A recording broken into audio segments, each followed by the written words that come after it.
तारीख उठा करके अगर देखें, खुदा की कसम, अल्लाह के खलील, रब ने फरमाया इब्राहिम मेरा खलील है, मेरा दोस्त है।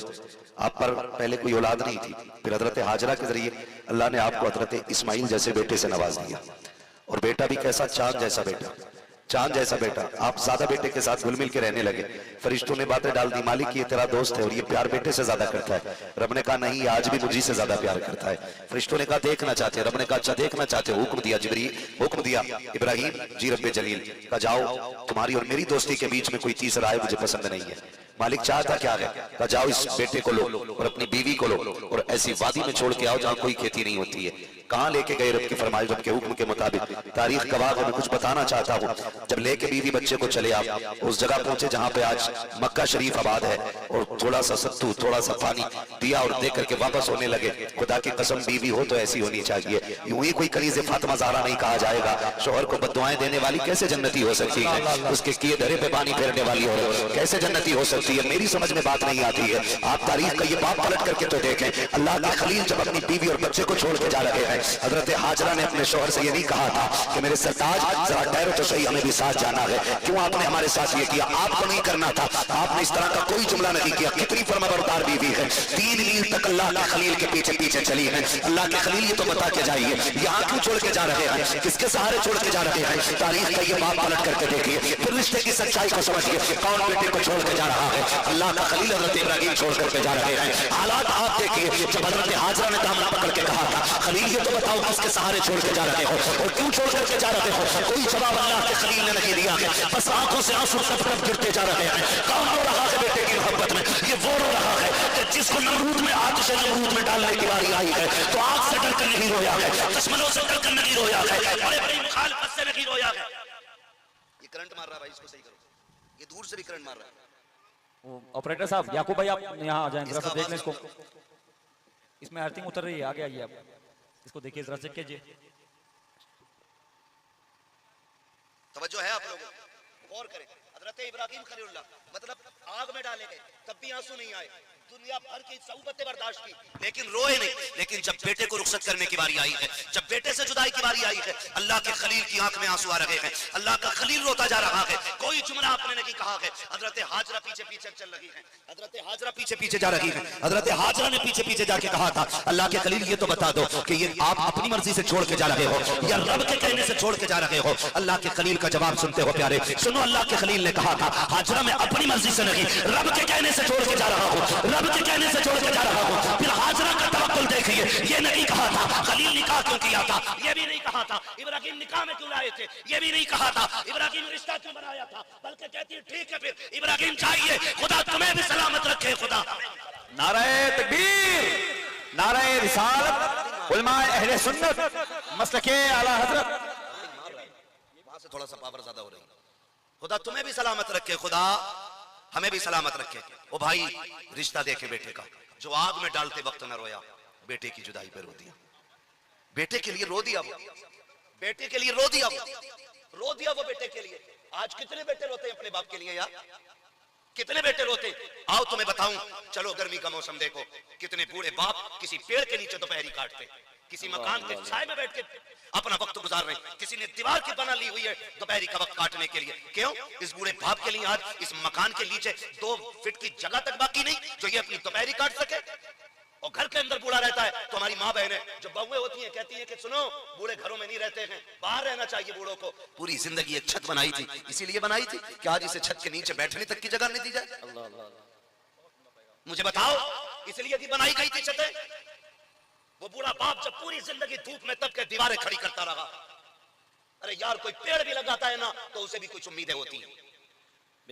बंदा जिंदगी में एक मकान बनाता है कि जब दुनिया का दामन तंग होगा इसी छत के नीचे आके बैठ जाऊंगा। मगर आज हमने उस बाप से भी छत का साया छीन लिया। अब्बा तेरी खांसी से बच्चों को तकलीफ होती है, अब्बा दुख होता है तेरे बोलने से घर में, बाहर बैठ जाया करो चारपाई डाल के, बड़े बूढ़ों का घर में क्या काम। अल्लाह की इज्जत की कसम खा के कहता हूँ और पूरी जिम्मेदारी के साथ कहता हूँ, वो बेटे जो एसीओ में लेटते हैं, जो कूलर के आगे पड़े हो और उनके बाप को हाथ का पंखा नसीब ना हो, जितने चाहो मरे करके आ जाओ, जितने चाहो हज करके आ जाओ, खुदा की कसम अगर बाप राजी नहीं है तो ना तुमसे मुस्तफा राजी हो सकते हैं ना खुदा राजी। क्या क्या बात है। अल्लाह और उसके रसूल को राजी करने के लिए तुम्हें अपने माँ बाप को राजी करना पड़ेगा, माँ बाप को राजी करना पड़ेगा। करें माँ बाप को राजी, बड़ा दिल दुखता है। तुमने नहीं देखा, खुदा की कसम तारीख पढ़ें और समझे इन चीजों को। माँ बाप अल्लाह की सबसे बड़ी नेमत है, तुम्हारे लिए बहुत बड़ी नेमत है। फरमाया गया तेरे माँ बाप तेरी जन्नत भी है और तेरी दोज़ख भी है। उन्हें राजी कर लिया तो समझ ले जन्नत के दरवाजे खुल गए, और अगर वो रूठ गए तो समझ लेना जन्नत के दरवाजे बंद है, जन्नत के दरवाजे बंद है। 40वां होता 40वां, अब तो मसला के आला हजरत की धज्जियां उड़ाते हैं हम ही लोग। 40वां होता 10-10 डेगे बन रही है 40वें में। वो कह रहे हैं जरूर आना, कौरमा चलेगा, कौरमा चलेगा, गैरत आनी चाहिए। ये मसला के आला हजरत नहीं, वो गलत नहीं कहते। पहले जीना मुश्किल था, आज लोगों ने मरना मुश्किल कर दिया। मरना मुश्किल हो गया आज हमारी कौम का। यही हालात है, खर्चे इतने बढ़ा दिए मौत के कि मरने वाला गरीब 100 बार ये सोच के मर जाता है कि मेरे बच्चे मेरे कफन का खर्चा कहां से उठाएंगे। हालात ये हमारी कौम के। और अभी इतनी कसरत नहीं है दौलत की कि सबके घरों में सोने की छतें पड़ी हैं। आज भी कितने गरीब शाम को भूखे सो जाते हैं। आज भी ये हकीकत है, कितनी माएं अपने बच्चों को सूखी रोटी खिला के सुला रही है। अगर हम ऐश में तो सब ऐश में नहीं है। ये मत समझना हमारे पास दौलत की कसरत है तो सभी के पास होगी। आज भी गरीब है, फर्क इतना है, कोई हाथ फैला के अपनी असलियत बता देता है, कोई मुस्कुरा के अपने दर्द को छुपा जाता है। लेकिन अब हमारी कौम में वो अहले नजर ना रहे जो किसी का चेहरा देख के उसके दर्द को पढ़ लिया करे, दर्द को पढ़ लिया करे। खुदा की कसम ये नजर पैदा करे, ये नजर पैदा करे। जब ये नजर पैदा करोगे तो अल्लाह तुम्हारे घरों में बरकत नाजिल फरमा देगा। ये नजर ही खत्म हो गई। पहली बात तो कोई चुपके से दे नहीं तैयार नहीं, दे नहीं तैयार नहीं। सबको शौक पड़ा है नामवरी का, सबको शौक पड़ा। यहां तक कि कब्र भी अगर पक्की है तो तख्ती लगा दी जाती है, मरहूम अब्दुल गफ्फार साहब, मरहूम अब्दुल जब्बार साहब। क्यों, वहां भी शान शौकत है। अल्लाह याद नहीं है, हुए नामवर बेनिशां कैसे कैसे, ज़मीं खा गई आसमां कैसे कैसे। वहां पे भी तख्तियां लग गई। हालात अच्छे नहीं हमारे। वो भाई किसी का दर्द समझा करो। फरमाया गया सबसे बड़ी नेकी है मुआशरे में किसी के काम आ जाना। बेशक सबसे बड़ी नेकी मुआशरे में किसी के काम आ जाना, किसी का काम बिगाड़ना नहीं। काम आ जाना किसी के सबसे बड़ी नेकी है। आज तो बंदा काम नहीं आता। नौजवानों, अल्लाह तौफीक दे और तुम्हें जरूरतमंद मिल जाए ना तो मुट्ठी बंद करके उसकी मदद कर देना। रात भर नफल पढ़ने से बेहतर इबादत यह है मुट्ठी बंद करके किसी उलझे हुए बंदे का काम चला दिया जाए। बेशक सुभान अल्लाह। ये आदत बनाए अपनी, और ये बहुत बड़ी इबादत है। होते कुछ लोग नहीं कह पाते किसी से, तारीख का वर्क पलटूं, अल्लाह करे ये बात आपके जहन में उतर जाए। हजरत अबू हुरैरा रज़ियल्लाहु ताला फरमाते मुझे भूख बड़ी शिद्दत की थी और मांगते हुए गैरत आती थी। कई दिन का फाका था, मैं किसी से कह नहीं पाया कि भूख लगी है। फिर मैंने दिल में फैसला किया चलो चौराहे पे बैठेंगे, हो सकता है कोई चेहरा देख के मेरी जरूरत समझ जाए, चेहरा देख के मेरी जरूरत समझ जाए। फरमाने लगे मैं जैसे जाके बैठा चौक में खड़ा था चौराहे पे, सबसे पहले नबी के अबू बकर सिद्दीक का गुजर हुआ। सुभान अल्लाह। मैंने सलाम किया, उन्होंने जवाब दिया कैसे बैठे हो। मैंने कहा एक मसला मालूम करना था। वो भी जल्दी में थे, मसला बताया, चले गए, पूछा ही नहीं हाल, जल्दी में थे इसलिए चले गए। फिर मैं सोचने लगा कोई और आए, शायद मेरे चेहरे का हाल देख के समझ जाए मेरे भूख के अंदाज को। कहते फिर दूसरा शख्स जो गुजरा ना वो कोई और नहीं बल्कि नबी का प्यारा खलीफा उमर फारूक आजम आ जाते हैं। हजरत उमर आए, कहने लगे वो भी जल्दी में। उन्होंने, मैंने उनको सलाम किया, उन्होंने जवाब दिया, कहने लगे कैसे बैठे हो। कहा एक तफसीर के हवाले से बात करनी थी। कहा मैंने उनसे तफसीर के हवाले से बात की, उन्होंने भी जवाब दिया, गुजर गए। कहने लगे मैं बड़ा उदास हुआ, कोई मेरे चेहरे को पढ़ के नहीं गया, किसी ने ठहर करके मेरी भूख को नहीं पूछा। कहते मैं बड़ा बेकरार सा था, अजीब अजीब हालत मेरे अंदर से होती जा रही थी। कहते मैं गर्दन झुका के बैठा था, इतने में खुशबू का झोंका आया, रहमत की हवा चली, मैंने गर्दन उठा के देखा, सामने से मेरे नबी तशरीफ ला रहे हैं। आका करीम को आते देखा, मैंने मुस्कुरा कर हुजूर को सलाम किया। इससे पहले कि कुछ कह पाता आका करीम कहते हैं अबू हुरैरा तुम भूख लग रही है, तुम्हें भूख लगी है। मेरी गर्दन झुक गई, आंख में आंसू आ गए, जी या रसूल अल्लाह भूख लगी है। आका करीम ने मेरा हाथ पकड़ा, काशा में नबूवत पे लेकर के आए, फरमाया अज़वाज मुतहहरात से घर में कुछ है खाने के लिए। अंदर से आवाज आई आका एक दूध का प्याला है। आका करीम कहते हैं वो दूध का प्याला पेश किया जाए। आका ने दूध का प्याला मंगाया, मुझसे कहा अबू हुरैरा जल्दी कर, वो देख सुफ़ा पे मेरे कुछ भूखे सहाबी बैठे हैं, उनको भी बुला के ले आ। कहते हैं जब बुलाने का हुक्म दिया तो मैं सोच में पड़ गया, एक प्याला दूध है और बुलाए जा रहे हैं और भूखे भी, मेरी भूख बहुत तेज थी। इतने में मैं लेके वापस आया, आका करीम ने वो प्याला मेरे हवाले किया, फरमाया सुनो अबू हुरैरा दानी जानिब से पिलाना शुरू कर दो। कहते मैं उठा लेकर के मैंने दानी जानिब से जब पहले बंदे को वो प्याला दिया, कहते उन्होंने पेट भर के पिया, लेकिन प्याला जब मेरे हाथ में आया एक बूंद भी दूध कम नहीं हुआ था। कहते जब मैंने दूध की हालत देखी, कहते फिर मेरी हिम्मत बढ़ जाती है, मैं फिर सोचने लग गया अगर एक से ये दूध कम नहीं हुआ है तो सबसे भी कम नहीं होगा। कहते हैं जितने आए थे सबको पिला दिया गया। आखिर में फिर हुजूर ने मेरी तरफ देखा, कहा अबू हुरैरा अब तुम पियो। आक़ाए करीम ने कहा तुम पियो। कहते फिर मैंने दूध लिया और मुंह से लगाया। कहते मुझे पैदा करने वाले की कसम मैं पेट भर के दूध पी चुका। मैंने मुंह से प्याला हटाया। आका कहते अबू हुरैरा और पियो। कहते मैंने फिर पिया। आका कहते और पियो। कहते फिर मैंने कहा या रसूल अल्लाह अब एक बूंद की जगह बाकी रही है। आखिर में वो प्याला मैंने मुस्तफा के हवाले किया। आका ने वो होठों से लगाया। इरशाद फरमाते हैं पिलाने वाले का नंबर बाद में आया करता है। अबू हुरैरा कहते हैं ऐसा लग रहा था कि उस प्याले का रिश्ता अल्लाह ने हौज़े कौसर से डायरेक्ट जोड़ डाला। नारे तकबीर, नारे रिसालत, अज़मते सहाबा, अज़मते सहाबा, इख्तियाराते मुस्तफा, नारे तकबीर, नारे रिसालत। हम इसको मोहब्बत फरमाते हैं क्यों जनाब अबू हुरैरा। अल्लाह अल्लाह। कैसा था वो जामे शीर जिससे 70 साहिबों का दूध से मुंह फिर गया। अल्लाह अल्लाह। क्या बात, वाह वाह वाह। दूध से मुंह फिर गया। एक होता पेट भरना और एक होता मुंह का फिर जाना। सिर्फ पेट नहीं तबीयत भी भर गई। सुभान अल्लाह, सुभान अल्लाह। क्यों जनाब अबू हुरैरा था वो कैसा जामे शीर जिससे 70 साहिबों का दूध से मुंह फिर गया। ओ भाई किसी की काम आ जाया करो, काम आ जाया करो। जरूरी नहीं है जो हाथ फैला रहा है वही जरूरतमंद है। किसी की मुस्कुराहट के पीछे छुपे गम भी पढ़ लिया करो। हाँ, किसी के चेहरे पे जो हया के पर्दे होते हैं वो इंसान को गैरत की वजह से ना हाथ फैलाने की इजाजत नहीं देते, लेकिन हम समझ नहीं पाते। अल्लाह तौफीक दे तो समझने की कोशिश करें। हम क्या मदद करें, हम तो मदद करने से ज्यादा बंदों को जलील कर लेते, जलील कर लेते। ये काम न करो, जलील न करना किसी को। दो या मत दो लेकिन जलील न करना किसी को, कभी जलील मत करना। हाँ, होता क्या है अगर किसी गरीब की बेटी की शादी होती है ना तो कुछ लोग खाने की जिम्मेदारी ले लेते। कोई बात नहीं, खाना मेरी तरफ से रहेगा, और उसमें भी उनका फायदा शामिल रहता है। उसमें उनका फायदा शामिल रहता है। क्यों? ताकि लोग मेरे इस अमल से मुझसे जुड़े कि बंदा अच्छा है, भाई बंदा अच्छा है, बहुत नेक आदमी और बड़ा दिल फेंक है, सारा खाना दिया। लेकिन कभी कभी ना वही खिलाने वाले खड़े हो जाते हैं टेबल पे, कहते हैं कोई कमी हो तो बताना भाई, खाना हमारी तरफ से था। बेटी वाले की बस की बात नहीं थी तो हम ही ने कह दिया चलो हमारी तरफ से। तेरे ऐसे खाने पे लानत जो तूने किसी गरीब की इज्जत को नीलाम कर दिया। तुझे डर नहीं लगा? ना देता ऐसे खाने से, ना देना यार। क्यों किसी को जलील करते हम खड़े होकर के? क्यों किसी को रुसवा कर देते? क्या तेरे दरवाजे पे ये भीख मांगने गए थे? इन्होंने हाथ फैला के कहा था मेरी बेटी के खाने का इंतजाम कर देना, तू खुद आगे बढ़ा था।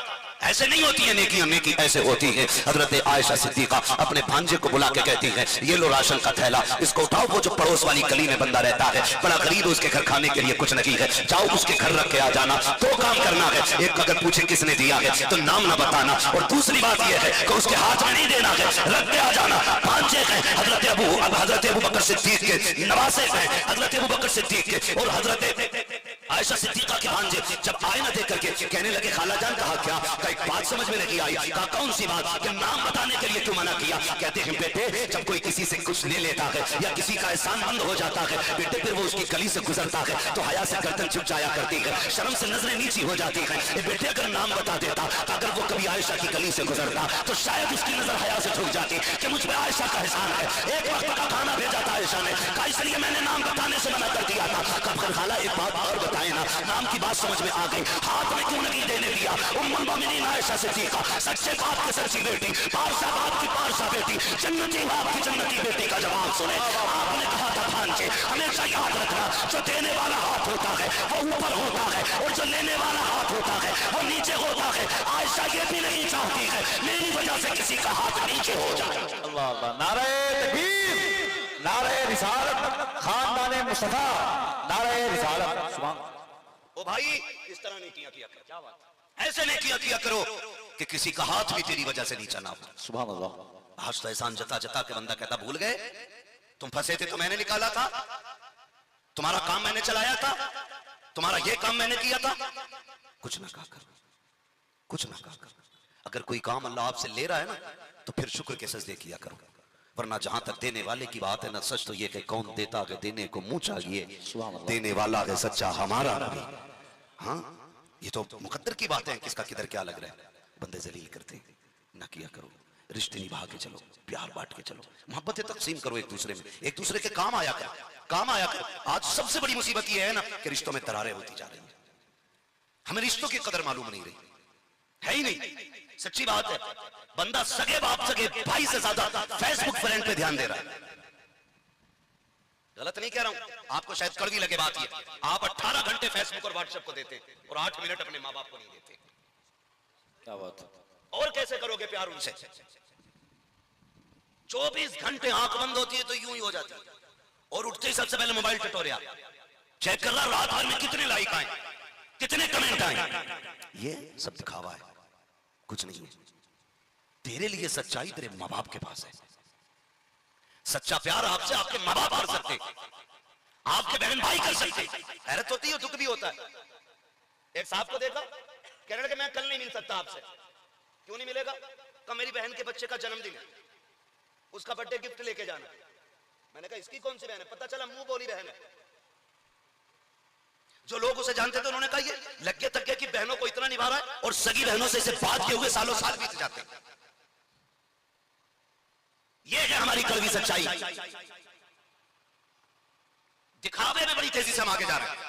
रोज चेक कर रहा कितने मिलियन हो गए, फ्रेंड कितने हो गए, और कह रहा मौलाना बहुत अच्छा फील्ड है इसका, फेसबुक पे यूट्यूब पे इसके बड़े फॉलोवर हैं। हमने देखे हैं सारे फॉलोवर, हमें सबकी पता है, हम सब जानते हैं फॉलोवरों की हकीकत क्या होती है, ये कितना प्यार करते हैं, कितना नहीं करते हैं। वो एक लड़की जिसने अपनी दुनिया और आखिरत यूट्यूब के लिए तबाह कर ली, फॉलोवर्स के लिए अपने कपड़े उतार दिए, जमीन की नाच गई ताकि उसके फॉलोवर की तादाद बढ़े, उससे प्यार करने वालों की तादाद बढ़े, उसे लाइक ज्यादा करे। लेकिन देखिए तो सही, मसीहत के आगे किसी की नहीं चलती है। जब मौत ने ऐसा झटका दिया, चंद मिनटों के बाद हॉस्पिटल में कफन में लिपटी हुई पड़ी थी, जिसके 3-4 लाख फॉलोवर थे, 4-5 लाख जिसके चाहने वाले थे, एक बंदा भी जनाजा लेने नहीं आया था। 3 दिन तक लाश हॉस्पिटल के बाहर पड़ी रही। आग लगे ऐसे फॉलोवरों में जो तुम्हारी मैयत पे तुम्हारे काम ना आ सके। तुम्हारा सच्चा फॉलोवर, सच्चा लाइक करने वाला तुम्हारे बाप के सिवा कोई नहीं हो सकता है, तुम्हारे भाई के सिवा कोई नहीं हो सकता है। जब मुसीबत में आओगे, कोई फॉलोवर, कोई लाइक करने वाला आपके काम नहीं आएगा। अगर काम आएगा या तो तेरा भाई काम आएगा या तेरा बाप काम आएगा। अल्लाह अकबर, अल्लाह अकबर, अल्लाह। उसकी बात नहीं भूला। उस नौजवान ने बड़ी अजीब बात कही थी। उसने कहा अल्लाह ने दौलत से नवाजा, और अल्लाह नौजवानों दौलत देना तो फिर इतराना नहीं है, इतराना नहीं। आज मेरे पास है, कल आपके पास है, परसों किसी और के पास। ये ना किसी की थी, ना किसी की है, और ना किसी की होगी। ये जितनी जल्दी आती है उससे ज्यादा जल्दी चली भी जाती है। हर हाल में अल्लाह का शुक्र अदा करने के आदी बने, हर हाल में। ये नहीं मुसीबत आ गई तो क्या करें, काम ही नहीं चल रहा, मरा जा रहा, काम ही नहीं चल रहा। अब क्या तो पता नहीं हो ही क्या गया मौलाना, मुसीबत ही है। क्यों? उम्र कितनी है? 40 साल। तुझे 40 साल अल्लाह ने इज्जत के लुक में खिलाए, तूने चौराहे पे खड़े होकर कहा शुक्र अल्लाह का उसने इज्जत के लुक में खिलाए। जरा सी तंगी आ गई तो दुनिया में रब की नाशुक्री करते घूम रहे हैं। ये रिश्ता है हमारा रब से, इसे रिश्ता कहते हैं। शेख शरफुद्दीन या मुनीरी रहमतुल्लाह तआला अलैह अपने दोस्त शेख शमसुद्दीन से मुलाकात के लिए दिल्ली तशरीफ लाए। आपकी खानकाह में एक नौजवान को देखा कि वो पट्टी बांधे घूम रहा था सर से। सुने, समझे जरा इस चीज को, दीन समझे दीन क्या है। पट्टी बांधे घूम रहा था। आपने उस वक्त नौजवान से कुछ नहीं कहा, उस वक्त कुछ नहीं कहा। आप अंदर आए और अपने दोस्त शेख शमसुद्दीन रहमतुल्लाह तआला अलैह का अपने दोस्त का हाथ पकड़ के कहने लगे यार तरबियत में कमी है आपके दरबार में, आप तरबियत मुकम्मल नहीं कर रहे। कहा हुआ क्या? दोनों पाए के वली हैं, दोनों पाए के वली हैं। हाँ, दोनों पाए के वली हैं। और दोस्त मेरे पकड़ के कहते हैं कि तरबियत में कमी है आपके यहाँ। हुआ क्या? कहने लगे ठहरो। नौजवान को बुलाया, कहा तूने पट्टी सर पे क्यों बांधी? कि उसने कहा सर में दर्द है, सर में दर्द है। कहने लगा इससे पहले का क्या हाल था? कि ठीक था, अल्लाह का शुक्र था। आप फरमाने लगे बता, जब तेरे सर पे पट्टी नहीं, जब दर्द नहीं था तेरे सर में, तो तूने ज़माने को झंडा लगा के बताया कि अल्लाह ने मुझे हर बीमारी से दूर रखा है। आज अगर जरा सा सर में दर्द हो गया तो तू पट्टी बांध के जमाने को दिखाता फिर अल्लाह ने तुझे दुख में डाल दिया है, दुख में डाल दिया।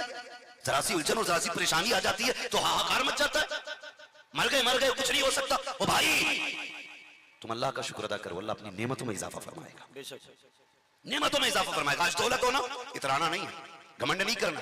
ये जितनी जल्दी आती है उतनी जल्दी चली भी जाती है। हर हाल में अपने रब का शुक्र अदा करने के आदी बने, हर हाल में अपने रब का शुक्र अदा करने का आदी बने। किसी का दिल ना तोड़े, किसी को जलील ना करे। अम्मा कह देती है ना बेटे आज ना माँ बाप को डरते डरते औलाद से बात करनी पड़ती है, डरते डरते। मूड देखते हैं बेटे का मूड कैसा है, फिर उसके बाद कहते हैं बेटे मेरी दवा नहीं आई है, दवा नहीं आई है। फिर वो ऐसे नजर उठाता है जैसे किसी फिरौन ने नजर उठाई हो। वो कहता गैरत नहीं आती तुम्हें, इतनी जल्दी जल्दी दवाइयां तुम्हारी खर्च करूं कि मैं अपनी औलाद के खर्चे उठाऊं? शर्म आनी चाहिए। कभी औलाद के मुकाबले में माँ बाप को ला के न रखना। फरमाया गया तू और तेरी औलाद और तेरा माल सारा तेरे बाप का है, ये याद रखना। तुम्हारी औलाद, तुम्हारा माल, सब कुछ तुम्हारे बाप का है। इसके साथ गलत रवैया नहीं।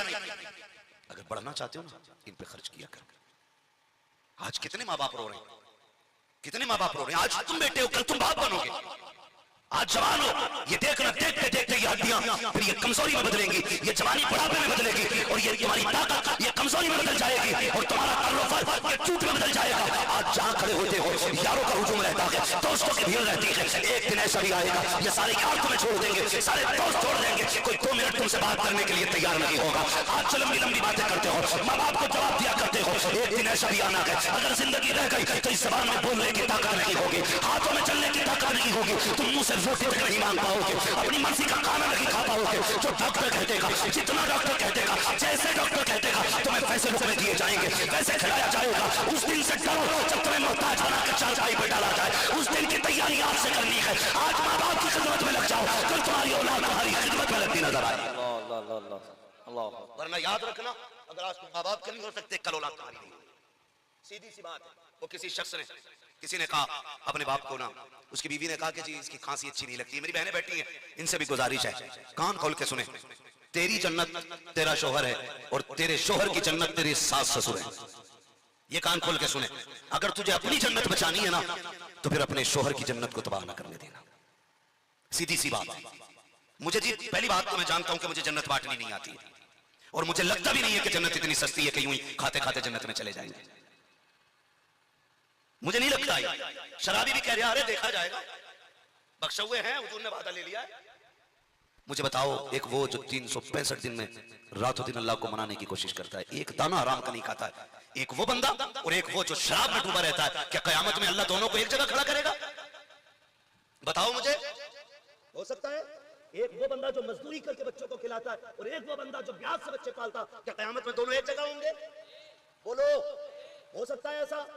आज हमारी सब में एक जगह दोनों नहीं हो सकते, तो तुम्हें क्या लगता है जब रब इंसाफ की तराजू कायम करेगा तो इन्हें सबको एक लाइन में लगाएगा? अगर नहीं लग सकते ना, फरमाया जाएगा कि आज मुजरिमों को नेकों से अलग कर दिया जाएगा। हाँ, जन्नतियों की लाइन अलग होगी, जहन्नमी अलग होंगे। ओ भाई तैयारी आज करो, तैयारी आज करो, और ये मत समझना यूं ही छुट जाएगा। मुझे जन्नत बांटनी इतनी सस्ती नहीं आती है, एक रात में जलसा करा लिया हो गया जन्नती नहीं। खुदा की कसम दिनों रात कोशिश करो, जो कमियां रह जाएंगी उन्हें बख्शने वाला हमारा रब है। माशाअल्लाह, सुभान अल्लाह। करो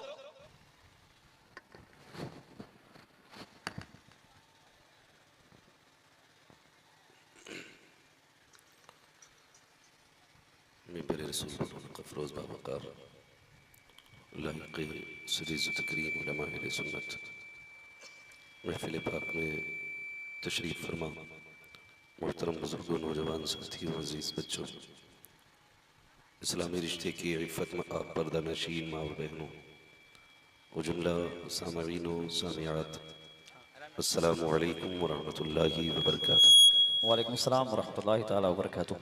अस्सलामु अलैकुम।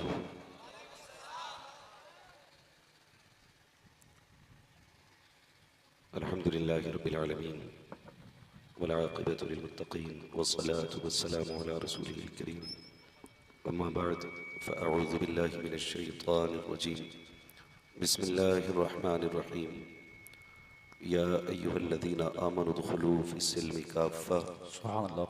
आमन्तु बिल्लाहि सदक़ल्लाहु मौलानल अज़ीम व सदक़ रसूलुहुन नबियुल उम्मियुल मुतीउल मुबीनुल मुईनुल करीम व नहनु अला ज़ालिका लमिनश शाहिदीन वश्शाकिरीन वल्हम्दुलिल्लाहि रब्बिल आलमीन।